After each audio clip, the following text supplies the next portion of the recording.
Catanduva, uma cidade do interior localizado a 385 quilômetros a noroeste de São Paulo, nos traz o caso do comerciante Onilson Pátero. Em 22 de maio de 1973, quando Pátero voltava de viagem da cidade de Oswaldo Cruz para Catanduva, em seu caminho surge uma pessoa estranha pedindo carona. Segundo seus relatos, a pessoa na qual Pátero deu carona seria um jovem de aparência incomum, de aproximadamente 1,75 metros de altura, e se identificou como Alex. Naquela época, era bem comum dar caronas para as pessoas desconhecidas, ainda mais por se tratar de cidades do interior. Pátero observou que o homem carregava consigo uma caixa dourada que lembrava muito uma cigarreira. No caminho, Pátero confessa que muitas vezes fora surpreendido pelo jovem, pois sempre que iria perguntar algo, o jovem fazia a pergunta antecipadamente, dando a ideia que ele poderia ler sua mente.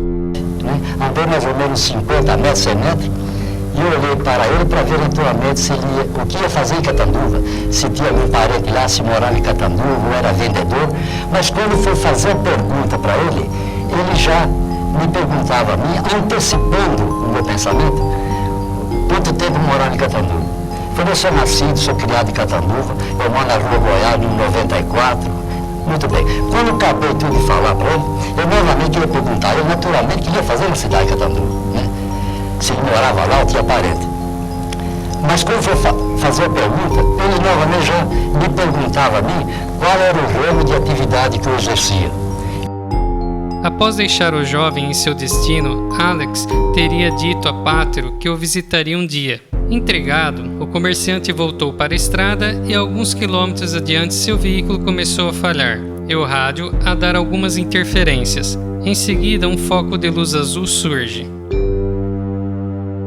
Essa luz parecia estar escaneando o veículo e por onde ela passava deixava o carro transparente. Pátero notou que a luz era emitida por um objeto com aproximadamente 8 metros de diâmetro, com formato parecido a duas bacias unidas, que flutuava a 20 metros dele. Muito assustado, o comerciante tenta dar partida no carro, mas nada funcionava. No mesmo dia pela manhã, Pátero foi encontrado por guardas rodoviários, deitado de bruços no acostamento e em seguida levado para o hospital de Catanduva.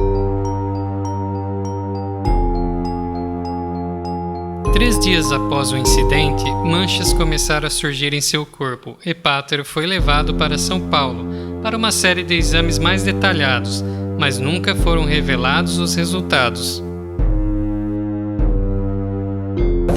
Ele me levou para o hospital.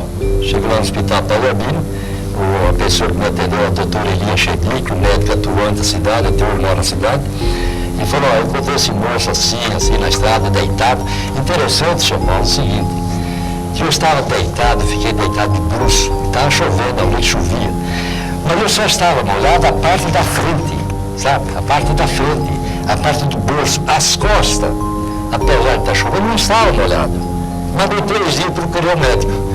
Surgiu manchas no meu corpo, manchas escuras, todo o corpo, manchas. O meu cabelo, que é castanho, ficou preto. Procurei o médico, doutor Elias. Estou com o corpo todo manchado, aquela coisa toda.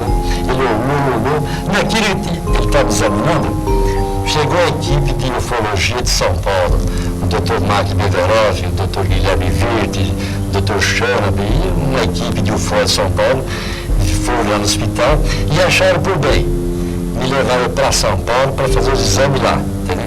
Que elas tinham mais recursos, aquela coisa toda. E eu fui para São Paulo.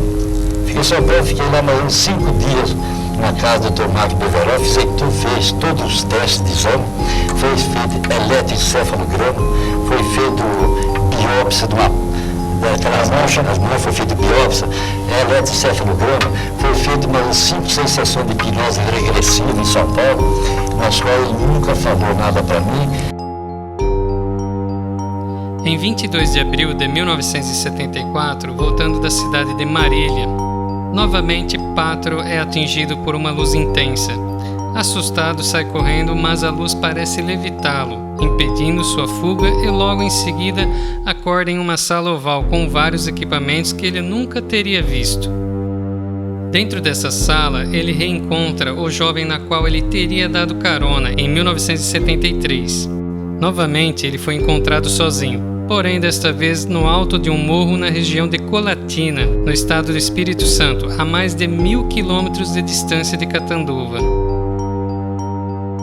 O Nilson relata que dentro da nave foi sujeito a alguns exames e que teria vestido um macacão coberto de fios metálicos e um capacete com uma espécie de visor. E disse que foi examinado por homens usando capuz, mas em nenhum momento foi forçado a realizá-los. Dizia estar bem tranquilo com a situação. A história de Pátero foi alvo de pesquisadores, ufólogos e chegou a ser noticiada em outros países. Foram realizadas sucessivas entrevistas, sessões de hipnose regressiva com acompanhamento de membros da Sociedade Brasileira de Estudos de Discos Voadores e até da Aeronáutica. Sua filha, Samara Pátero, que tinha 13 anos na época em que tudo aconteceu, ela e a irmã Silvana afirmaram que sofreram muito, muitas vezes evitaram falar no assunto, por medo de serem vistos como loucos.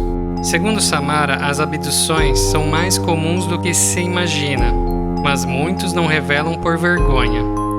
Em 2008, Pátero faleceu aos 75 anos de idade, mantendo sua versão dos fatos.